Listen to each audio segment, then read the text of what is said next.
So we got our test coming up on Wednesday, right? So that's next week. Keep that in mind. So we're kind of moving on. The test will cover up through torsion. I'll try and get you a review here, I guess, tomorrow. All right. It's posted in Moodle too. So it'll cover starting at the Hooke's Law stuff, and then it'll go through torsion. So Hooke's Law, just off the top of my head, biaxial strain with the sketching and all that, pressure vessels and torsion, I guess. Okay. All right, so this stuff won't be on there. You know, this stuff will be on the final. So what this stuff is moment of inertia, and what moment of inertia is the tendency of a shape to resist bending, basically. So the higher the moment of inertia, the more the shape resists bending. There's some typical shapes that are used in engineering applications for building beams and things like that. So I-beams, of course, are probably the most common, but we also get T's and channels and pipes and tubes for columns. All right, so those are common things. And, you know, those designs are incorporated into, in structural, of course, the civil kind of structural engineering, but also into the mechanical stuff. When you build whatever things that bear load, you'll use shapes like that too in mechanical. Okay. All right, so the way you figure this up is it's the fundamental definition is the integral of y squared dA, which kind of gets you an idea of what gets you a high moment of inertia. What gets you a high moment of inertia is a large area, but more importantly, how the area is configured. So the further away from the axis of bending you can get the area, the better. And that's why I-beams are used, because the axis of bending is the neutral axis where the centroid is. You put those big flanges out as far from the neutral axis as you practically can, and that gets you more moment of inertia for a given flange area. Okay. So that's kind of the idea there. Now with the calculations, we'll focus on the transfer axis theorem and the tables in the back of the book. So the main thing that we'll use is that a rectangle has a centroidal moment of inertia of bh cubed over 12. And then we'll use this transfer axis theorem, AD squared, which will account for the fact that you may not have your axis through the centroid of a particular shape. Okay. So let's have a look at an example where that's the case. So here we got a T-beam. Okay. And let's find the moment of inertia of this thing. All right, so what we want to do here is we want to find I sub x, but more particularly we want to find I bar sub x. I bar means through the neutral axis is the meaning of that, or through the centroidal axis, which for a beam would be the same thing as the neutral axis. And I don't know what page I'm in, somewhere between 730 and 800. I'm in there somewhere, I'm not quite sure where. 740. 740, okay, thanks. 740, there we go. All right, so this is a two-step process. See, and this is what we'll do when we do beam design, is why I'm approaching it this way. First thing we want to do is we want to find the where the centroid is. So let's figure out where the centroid is, how high up. So what are we going to do here? We're going to find the area of the two shapes. Okay, so we've got the, I guess you call it the flange on top, and that is 3 by 8, so that's 24 inches squared. And then the web or the stem, you know, I don't know quite what you call that on the bottom, that has an area of 20, it's 5 by 4. All right, and then we also want to know how high the individual centroids are for those shapes above some common reference. Normally the bottom of the shape is what you use. So measuring up, we got half of 5, and that's 2.5 inches. And then we're going to go 5. That'll get us from the bottom to the base. Okay, so that distance of 5 there is right there. That's 5. And then the thickness of that top flange is 3. So 5 plus 3 over 2 gets you 6.5. All right. So that's a sketch there that we'll use to, you know, for some of these numbers. We'll use these numbers throughout the calcs that we're doing here. So we're doing all right with that. So we got 24 and we got 20 for the areas and 6.5 and 2.5 for the distances from the base of that T-beam to the centroid of each of the shapes. So we're breaking that thing up into 2 rectangles is what we're doing. All right. And once you got that, really, then you just fill in the table. You know, you got the area to fill in. It's just right there on the left is all you got to do. And then you got the Y bar, and we just found that. And you just do the multiplications and the additions, and you got it, okay? So what I'm calling part A there, which is on the top, has an area of 24, and a centroidal distance is 6.5. So if you take 24 times 6.5, you'll get 156, okay?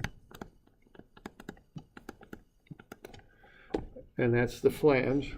And then on the bottom there, I guess you can call it the web. Sometimes they call it a stem, whatever you want to call it there. It's 20, and the centroidal distance is 2.5. Multiply that out, you get 50, okay? Then you just add up 2 of the columns. You want the total area, and that is 44, and you want the total Y bar A, okay? So this is the sum of Y bar A, okay? So it's 206, 156 plus 50.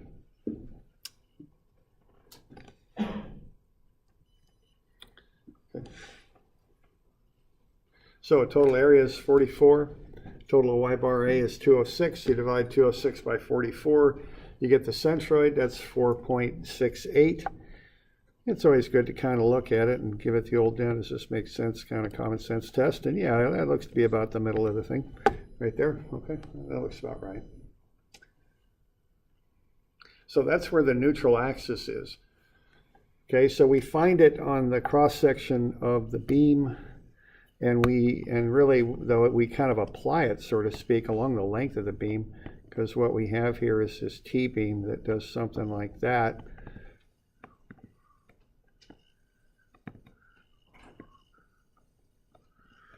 And then we've got, we'll have some sort of supports under this, probably, These are often,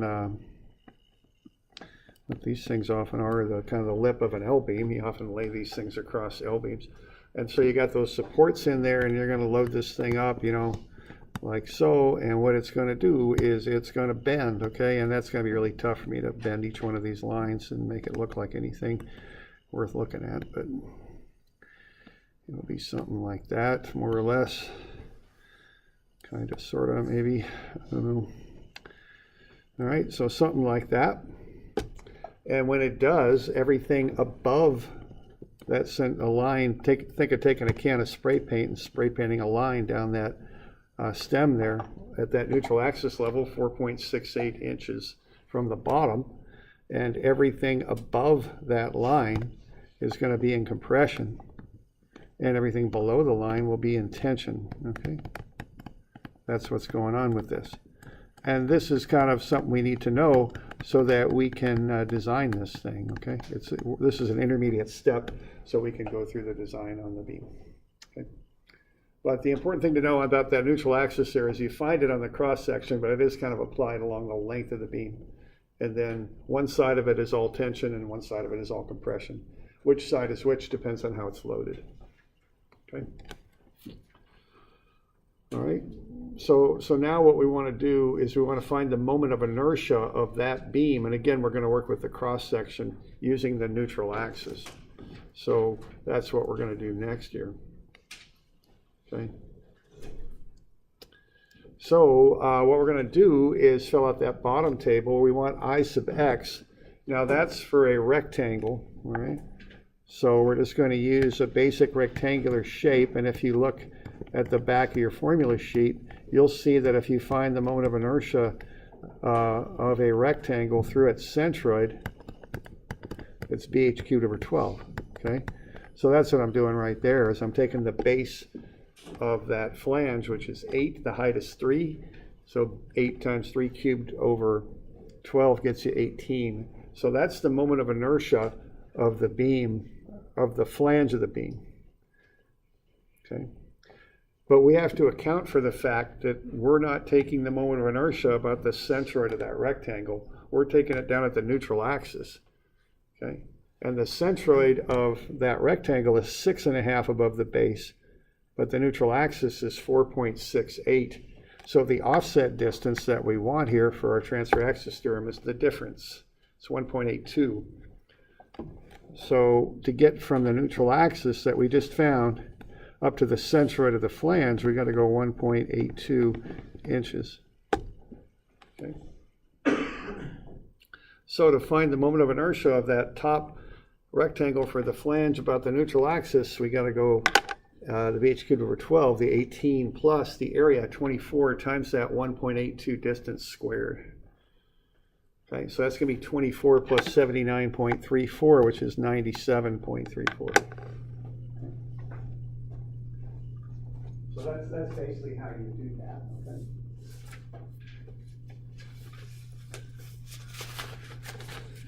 Okay. You got any questions on that stuff? Everybody okay with that?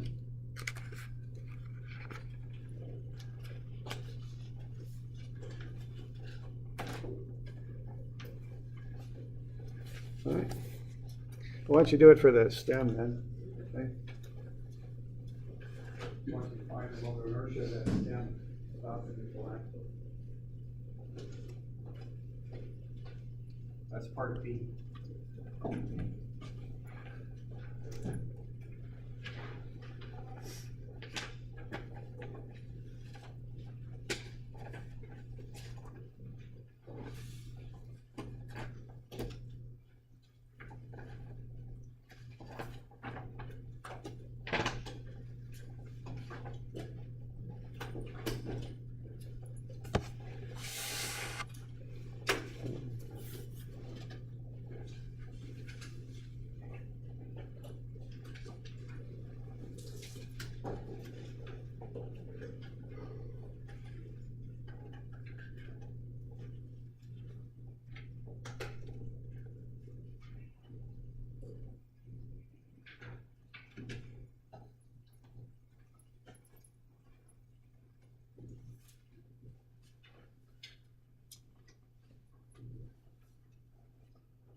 Okay, so BH cubed over 12 for the stem plus AD squared is what you're doing there, okay? So just kind of put everything together.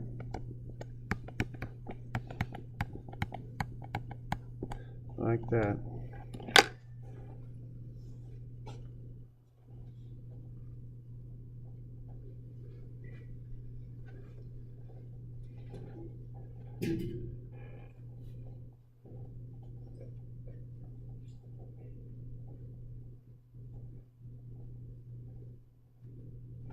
So the D is how far it is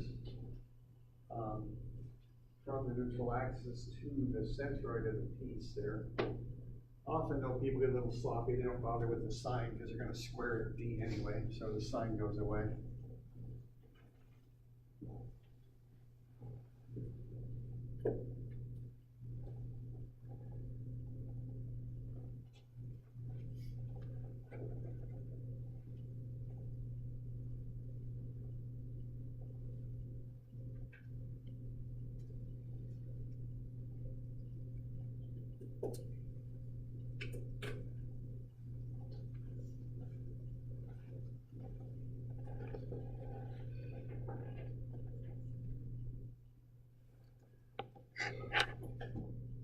Are we doing all right on that?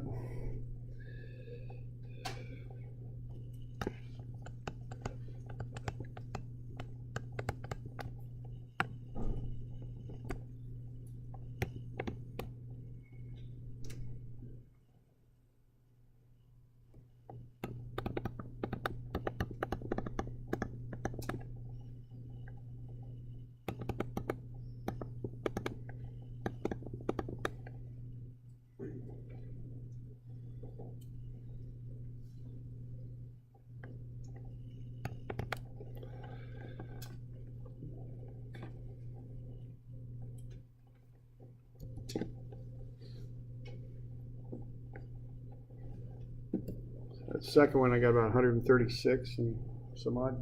Okay. Y'all doing all right with that? Okay. And I'll get this bit figured out. It's something you use a lot when you do structural design. It's one of those things. It's one of those things that isn't really, it's very straightforward. You just have to get the process figured out and be able to apply it.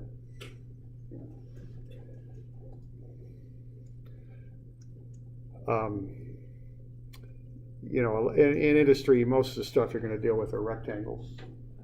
A lot of times there'll be little fillets where they weld and stuff like that to put the stuff together, but they often ignore those on the calcs when you're doing them yourself. But okay, so we're doing all right with that. Then we just add the two together, get the total. So this is just an additive property. You find the moment of inertia of all the pieces, then you just add them up and get the total. Keep in mind that negative really didn't matter because you're going to square it. So the negative goes inside the parentheses. So anytime you calculate a term for moment of inertia for a solid piece of material, it's a positive number is what it is. Okay. The only time you have negatives is when you have cutouts, things you take away. All right. So we all right with that? Okay, so that's one of the first couple things that you do when you're finding when you're going to design a beam is you find the centroid for the neutral axis, and then you find the moment of inertia about the neutral axis. Now the next thing to do is to find the shearing moment in a beam, which if you did this in statics, it's usually kind of done at the end of the class, so you may not have covered it real thoroughly, I don't know, but it's shearing moment diagrams. Okay, we have to do that. Now to get to those, we need to do some reactions. And this is from statics, if you remember this stuff. Why don't we go over it and make sure that you remember it, because we're going to start using it again. So I've got there's 2 pages of these things that we can go over here. So 760. When you work out the reactions at A and C on page 760 for that one on the top left, just a simply supported beam with a 2,000 Newton load. Okay. So simply supported beam, 2,000 Newton load applied. Let's find the reactions there. There's all just just these things we want to remember, and you've got the basically 3 equations you can use. Summa fx is equal to 0, summa fy is equal to 0, and summa moments about anywhere you want. That's 0 as well. So those are the 3 equations you can use to analyze these.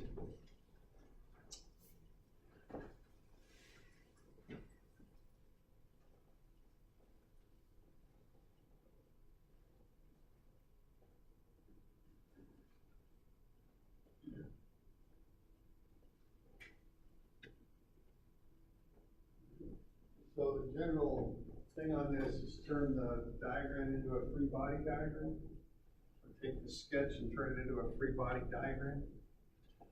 And there isn't really too much to that. So to turn this into a free body diagram, you just put the forces that the supports would cause in the object. So I'm on page 760 here. So that would be RA and RC. Now there's also X reactions, but there's no applied X force. So there aren't going to be any X reactions. The X reactions will be 0 on this. Okay, so I'm not even going to bother showing them. Won't worry about that. So we've got the 2 reactions pushing up at A and C. Okay. And then we want to use those equations to solve. Now, some of fx won't use that because we don't have any X forces applied. Some of fy will get us 2 unknowns, so I probably would not start with that. Most likely what I'd do would be to start with a moment about a point where one of the unknowns act. So if you take moments about A, RA zeroes out because it has a 0 moment arm. Okay, and then I can solve for RC. Once I've got RC, I can go sum of Fy and solve for RA. That'd be the approach on this. Okay. Probably shooting for about 1,500 and 500 would be my guess, something like that. Okay.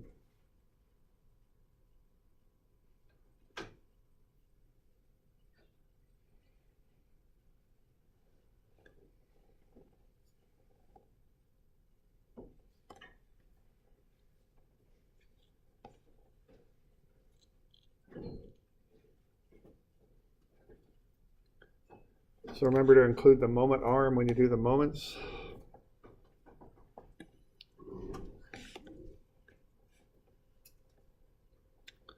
So if you take a moment about A, you're probably going to get that RC equal to 1500.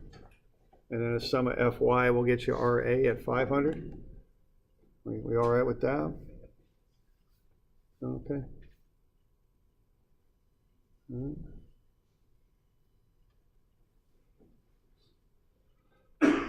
All right, now, any questions? So that's kind of a starter one there. Now the next one, if we're okay with that, the next one there, you've got that distributed load. So what you'd want to do with the next one there is find the area, okay? So you're going to come up with a force, turn that into one force, find the area of the load diagram. That's the force. Okay. And then you apply it through the centroid of the load diagram. Okay. So you're just going to find the area of that diagram, 4 by 5, and put that force at the centroid of that diagram. Now the centroid of a rectangle is in the middle, of course, so that's what you do with that one.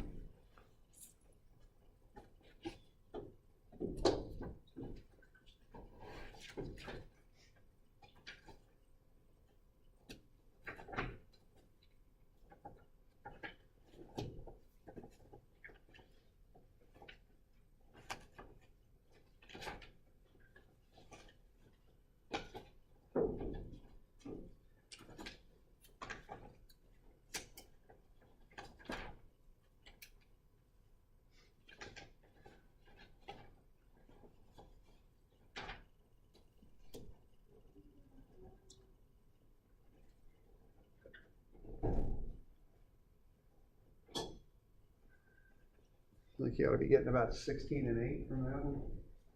Something like that. So get the area of that diagram, that's 5 by 4. The load is the Y dimension. So I just keep this one in kilonewtons. Everything's given in kilonewtons. Right? So everything's in kilonewtons. I keep it that way. Just find the area of the load diagram.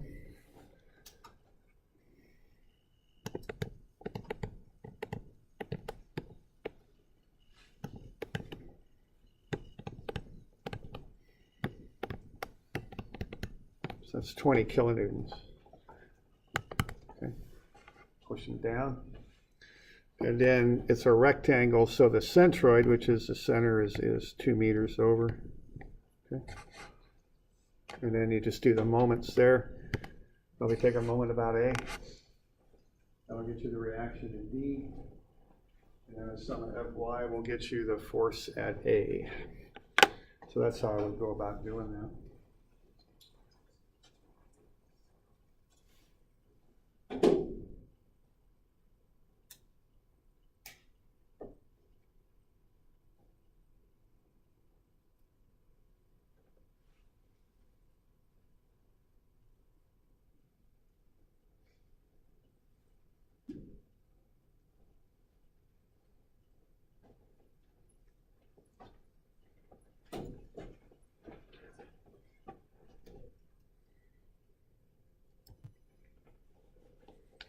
Okay.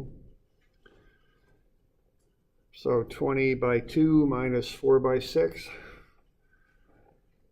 So 64, and that's 8RD. So 8RD is 64, so RD is 8. And the sum of Fy, you got RA up, 20 and 4 down and 8 up, so you get RA is 16. See what's going on here? We know the applied forces, that's usually given. Now in industry, when you start working, you got to figure those out, based on what you think the loads are going to be. There's some codes that will give that to you, like this building was designed on a uniform building code, and there's loads that are assigned for this part of the country for snow and wind and earthquake and all that. So you're using those. In the mechanical world, it's probably more open-ended. You're going to have to kind of anticipate what the loads are going to be. okay? And then you put those on your beam, and then you find these reactions, and once you have the reactions, it's all the forces on the beam. So once you know all the forces on the beam, you can design it. That's the idea here, okay? So we good with that one? Okay. This next one here is a couple.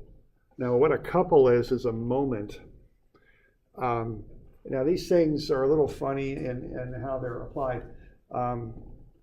In industry, the best example I can think of as a couple is a drive shaft coming out of a motor. If it's turning something, what you're getting is a pure moment and no associated force. So that couple isn't moving the beam up, down, or left, right. All it's trying to do is spin it. So you need to come at that with a moment equation. Okay, so that's how you're going to want to do that. And you want to think about where to find the moment, because of course you want to make these into free body diagrams. So just like before, you're going to want to take a moment about a point where one of the unknowns acts. Okay, so I'd probably go about A, set that equal to 0, and from that find RC. Now the one thing with these couples, if you look at the units, they've already got the moment arm in them. And we went over this in statics, that wherever they are on that object, they're going to affect it in an equal way. So you don't have to worry about its position on the beam. Okay, that you just add it in. It already is a moment. It just goes into the equation as a moment. You don't have to do anything to it. Okay, yeah. If it's just trying to spin it, then wouldn't it not like exert any downward force?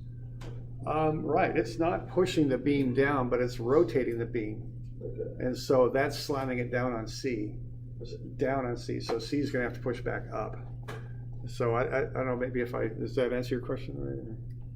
I'm just not really visualizing it. Like the numbers make sense. Yeah, I know what you mean. It's like pushing down while. Think of the best, and I know these are kind of funny. In industry, you can run into these, but not as often as you run into them in the statics or something, you know. So they're kind of a model that's presented in statics, and it's used to model different effects. So to visualize that, the best thing I can think of is think of a motor out here. Think of that as being some sort of bar on a motor, the shaft of a motor. And this will be tough for me to draw just on the fly here, but think of there being a shaft here that connects into that bar, and the shaft comes out of a motor. So here's our motor. And then the motor is going to spin like that. Oh, it's spinning with the page. Yeah. I thought it was spinning like. Like a torsion kind of thing? Yeah. Yeah, it's not. Okay. Yeah. Okay. So this is, it's like a propeller on an airplane. There, that might be the best way to say it. Okay. Even though it's off center, but that's the idea. Okay. So what are we going to do there? We're going to go with 3,000. That'll be negative plus 5 RC. And that's about A. So RC is 600. So another way to think about this, a good visualization for me is if you ever, you got like a water valve out in front of your house, and you got a T-bar wrench maybe in your garage. Well, assuming you have all this stuff, but T-bar wrench is used to turn a valve, like that. Think of like having a T-bar wrench, and you're pushing. What you're doing here is you're pushing up and pushing down like that with the same force. So the net effect of that is you're not exerting a net force on that thing. There's a force up and a force down, and they're equal. And so the net effect of that is to slam C down onto that pin joint, so the pin joint pushes up with 600. And then when you go sum of Fy, RA will be 600 down. Okay. So y'all okay with that? All right, so those are the starter problems there. Let's look at the next page here.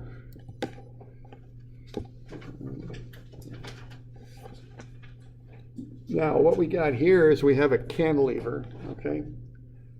And cantilevers can be made in a couple different ways. One thing you can do is you can take a beam and you can put L brackets on it and bolt it solidly into a wall. And if you took my version of statics, we did a little thing where we look at the benches out there in the courtyard, and they're bracketed into the concrete. They got lag bolts in there that go into the concrete like that. So what you get with a cantilever is you get two reactions, X and Y. Now the X reaction really isn't going to affect us because there's no applied X force, but we got RAY, and then you also get a reactive moment, okay, a couple reaction at the wall. Now the other way to create a cantilever is if you take a floor joist, like on a house, second story of a house, and just extend it out through the wall. That's often done to get a nice little porch there. So what you build up there, right there, are reactions, a Y reaction and then a couple reaction. Okay, so there's the reactions. Now the load, it's the same deal as before, just a little bit more complicated. You want to find the area. Okay, the base is 4.5. The height is the load per meter there, 1,800 newtons per meter, and then you apply it at the centroid. Okay. Now for a right triangle, the centroid is at 1/3 of the distance over from the right angle. Okay. So that's base over 3 there. So what you're going to want to do is find the area here. That'll go right there. And then apply it 1/3 of the distance from the right angle as a force. And that's how you handle a shape like that. So area of a triangle is 1/2 base times height. That should get you that load. And then you apply it 1/3 of the distance from the right angle, or 2/3 of the distance from that sharp vertex there from B. And then you can just work that. Now, when you're doing the equations for these things, they're not horribly complicated. It's just sum of fx, sum of fy, and sum of m. There's no like strategy on what equations you apply and when. It's just these cantilevers, the strategy on the equations is quite simple.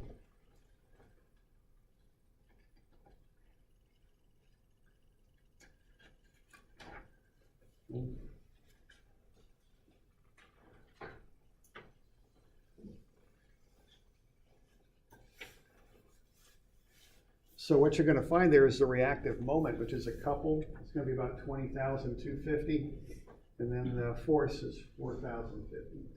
What you get out of it.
Okay, so that area of that triangle is 1/2 because it's a triangle. The height is 1,800. The base is 4.5. So that's 4,050. And that's pushing down.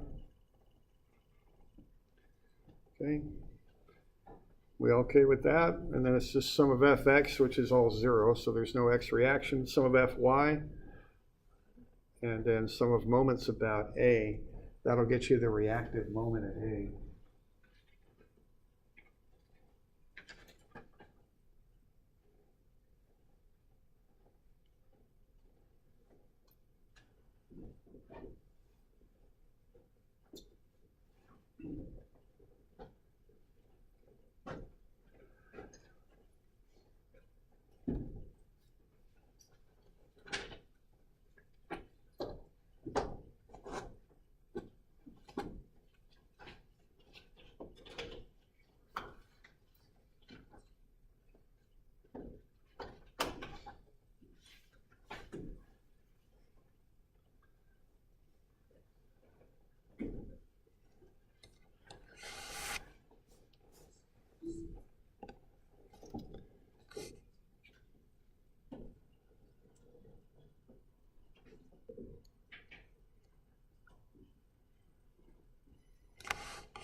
Okay, so that thing's at a third of the way from the right angle and 2/3 away from the vertex. So what you're going to do to find the dimension to that from point A is you're going to come over here, and that's going to be 2 plus 2/3 of 4.5, because it's 2/3 of the distance from the vertex. So that's going to be 5 meters right there. So that's the distance from A to that load, 5 meters. Okay. So as I was saying, the equations on that are pretty straightforward. You know, sum of moments about A is 0. That'll be the reactive moment at A minus the 4,050 times 5. So the MRA will be 20,250. And then sum of Fx is 0, of course, no big deal there. Sum of Fy is just the reaction up minus the load down. That's about all there is to that. Okay. So that's how you handle a cantilever. They're fairly common, you know, when you're doing structural design, or if you're doing some sort of mechanical frame or something, you might well weld one bar into like a horizontal beam kind of thing into a vertical post. And that would be a cantilever, if that was a solid support there. Okay. So we're doing all right with that one?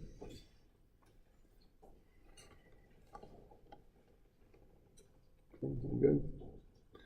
Okay, one more there. We got this thing here. So the strategy on this one is to break it up into 2 pieces. Okay, we don't have a nice simple formula for the centroid of a trapezoid. So break it up into a rectangle and a triangle. Get the heights of each. Find their areas and apply them on the shapes of the centroid.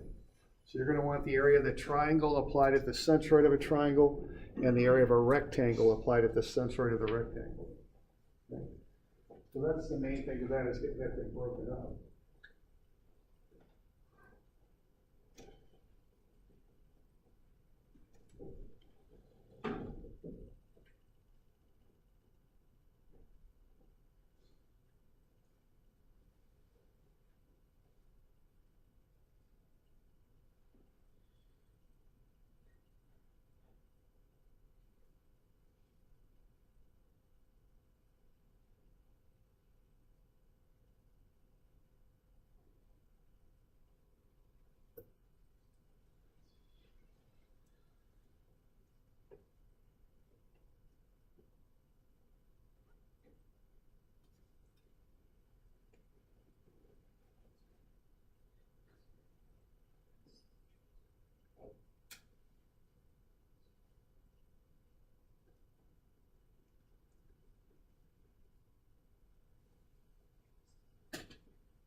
Okay, so one thing on this is the height of the rectangle is 3,000, but be careful on the height of the triangle. People see that 7,200 there, and they want to use it as the height of the triangle, but it's not. It's 4,200. Okay, because the height of the triangle's 7,200 minus the rectangle. So that's where that comes from. Okay. And then what you want to do is find those areas of each and apply them at their centroids. So you'll have a load there and another load there. One for the triangle one for the rectangle.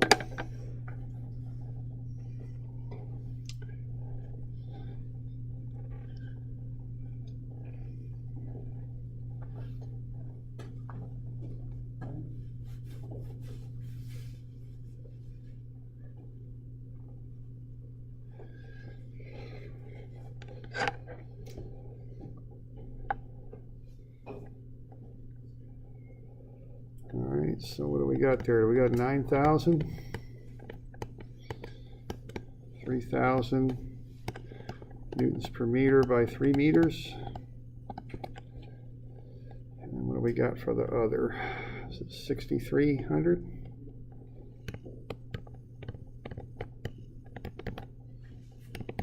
Because that's a triangle.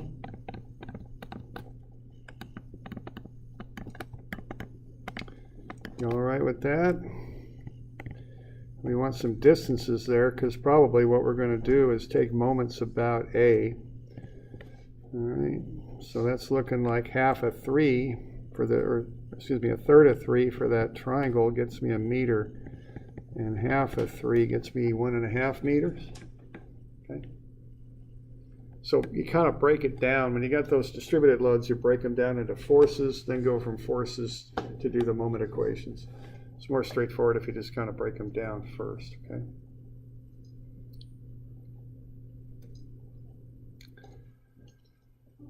So we're doing all right with that? Okay. And then from there, it's just a matter of taking a moment about A, just like we've done before. So we get 6,300 a meter from A and 9,000 a meter and a half from A. And then once we have those, we just run a moment about A. Something like that there. So clockwise is negative, so 6,300 times 1, that'll be negative, and 9,000 times 1.5 will be negative, plus 6 RC. That'll get you RC at 3,300, and then sum of Fy is 0. Will get you RA at 12,000. Okay. So that's just a little bit of a review of statics. You know, we want to do that just to kind of get comfortable with this. So let's see here. We've got a test on Wednesday. Man, we got a lot of stuff to do here. We got, what is today? Wednesday? Okay, I'll make this stuff due Monday. I just don't want to stack up a bunch of stuff due next week.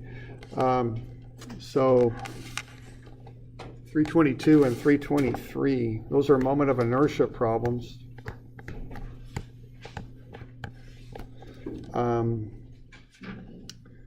Okay, and I'm just going to make a little bit of a hint here. I've had people make 322 too hard, so I'll just say that Y bar 322 is symmetrical. So Y bar is just half the height. That's all you got to do. I've had people do really detailed calculations to find Y bar on that one. You don't need to. Y bar is just right in the middle of the beam. Okay. And these will be due Monday, I think.